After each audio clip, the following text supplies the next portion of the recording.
السلام عليكم ورحمة الله وبركاته. ازيكم عاملين ايه يا حبايبي؟ يا رب تكونوا بخير.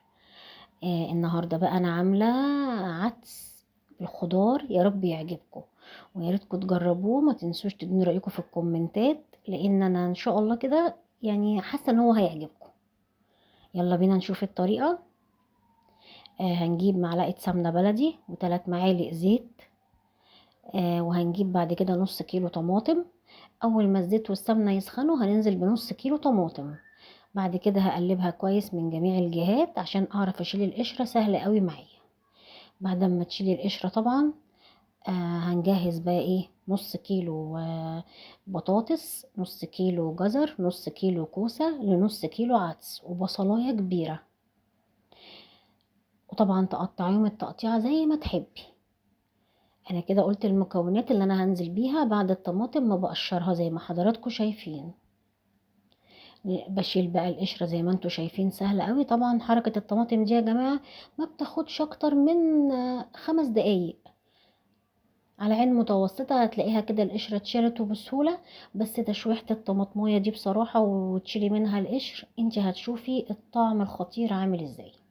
نزلت ببصلاية كبيرة زي ما انتوا شايفين كده. تقطيع كبير يعني مش صغير. وبعد كده نزلت بالجزر، نص كيلو جزر. فضلت اشوح كده برضو حوالي 3 دقايق بالظبط. وبعد كده هنزل بالبطاطس، نص كيلو بطاطس. عدس خطير يعني اللي عامل رجيم هياكله. احنا فطرنا اتغدينا منه، وتاني يوم طبعا الجمعة ان شاء الله هنفطر منه برضو. ونص كيلو كوسة. يبقى انا نزلت بالجزر والبصل والبطاطس. وبعد كده نزلت بحوالي معلقة سكر صغيرة. وبعد كده معلقة كبيرة بصل بودرة ومعلقة كبيرة توم بودرة. وفضلت اقلب حوالي هنقول 7 دقايق بس على عين هادية. عايزة الخضار يتشوح تشويحة كده جميلة. وبعد كده نزلت بنص كيلو عدس. اول حاجة الخضار ده بيخلي العدس خفيف عليكي جدا، وبيبقى كريمي قوي وطعمه خطير. هي نفس طريقة السنة اللي فاتت. طبعا بقى شوحته حوالي دقيقتين 3 وبعد كده خلاص. حوالي 3 فصوص توم مفرومين. ملح وفلفل اسود. آه معلقة كبيرة كركم على كاري. وهنقلب كويس قوي.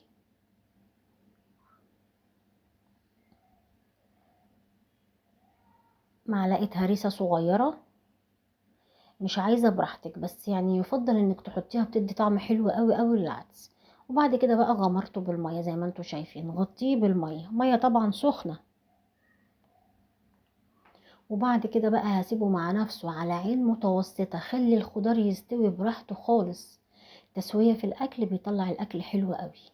هو خد معايا حوالي نص ساعة على عين متوسطة. كده كان خلاص. طفيت عليه بقى وبعد كده هضربه بقى في الخلاط. هتضربيه في الخلاط بقى كويس. وبعد كده يعني هضربه مرة واحدة عشان اعمل الشوربة على عين معاكو والابو شعرية على عين تانية. عشان طبعا في ناس بتحبه بشعرية، في ناس ما بتحبوش شوربة. بس طبعا الشوربة عشان يعني لو حمصتي عيش وكده يعني. وعملت طبعا صلصة الفتة. طبعا دول حبايتين فلفل اخضر تفرميهم نيين في درق الخلاط. هنا بعد ما ضربت الكمية كلها، بعد كده هجيب بقى معلقة سمنة بلدي، معلقة زيت ذرة. حمرت حوالي ربع كيلو شعرية. بعد ما احمرهم بقى هنزل بهنا شوية عدس من اللي احنا ضربناهم في الخلاط. هنا بقى معلقة سمنة ومعلقة زيت ذرة. وبصلاية صغيرة مفرومة ناعم خالص، دي للشوربة طبعا. هنا الشعرية لما بقلبها عشان تتحمر. الحلة يا جماعة مكان العدس، يعني مطرحها عدس، ما فيش حاجة يعني اللي هي فيها الشعرية. هننزل بقى بالعدس اللي احنا ضربناه في الخلاط. وما تنسيش تحمري الشعرية كويس قوي عشان تبقى خفيفة. طبعا انا نزلت بحوالي كوبايتين مية عشان ما يبقاش في حاجة في قاع الحلة. وبعد كده نزلت بكمية العدس هنا. وبعد كده هنزل بكمية العدس هنا برضو على البصلاية لما تحمر.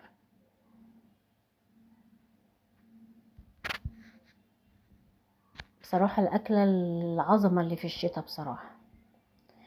هنا طبعا معلقة توم بودرة، معلقة بصل بودرة صغيرة صغيرة اللي بنقلب بيها الشاي، مكعب مرقة عشان انا ال11 بهار خرسوا من عندي اللي انا كنت عاملاها على القناة. لو عندك وعملتيها زي حالاتي حطي معلقة 11 بهار على شوربة العدس بتبقى تحفة. هنا بقى للصلصة كده انا خلاص بقى الشوربة والعدس ابو شعرية. هنا بقى ايه، توم مفروم ومعلقه هريسه صغيره وواحد فلفل حامي شطه كده اللي هي الخشنه، ومعلقه كزبره. نزلت بيهم في الحله اللي فيها معلقه سمنه صغيره قوي ومعلقه زيت صغيره، لان انا عامله هنا 3 طماطميات يعني مش عامله كميه كبيره، يعني هي مش فتة لحمه يعني. ورشه فلفل اسود ورشه ملح ورشه سكر صغيره عشان التومه ما تبقاش حاميه. يبقى طبعا بقى كده احنا بنقلي في ايه، بنقلي دي معلقة خل طشيت بيها ونزلت بالطماطم. يبقى احنا عملنا فتة ال معلقتين معجون طماطم. يبقى انا قليت التومة والكزبرة والهريسة في ايه، في معلقة سمنة صغيرة ومعلقة زيت صغيرة. هتبقى طعمها حلو قوي قوي قوي، هتعجبكم والله صدقوني.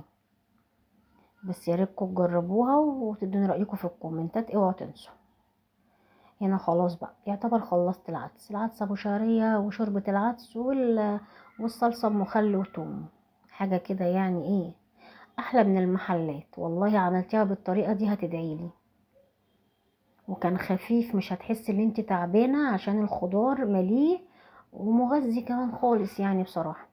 وهنا بقى بعد ما غرفته وحمصت عيش في الفرن، عيش شامي قطعته مكعبات ورشيت عليه ملح وفلفل وكمون وكزبره ومعلقه سمنه بلدي وحمصتهم كده على النار ما خدش 3 4 دقايق. وده طبق فته صغنن كده زي ما انتم شايفين. يعني وريتكم بجميع الطرق، يا ريتكم تجربوا العدس وتقولوا لي ايه رايكم. اذا عجبكم العدس لايك وشير واشتراك في القناه، والسلام عليكم ورحمه الله وبركاته.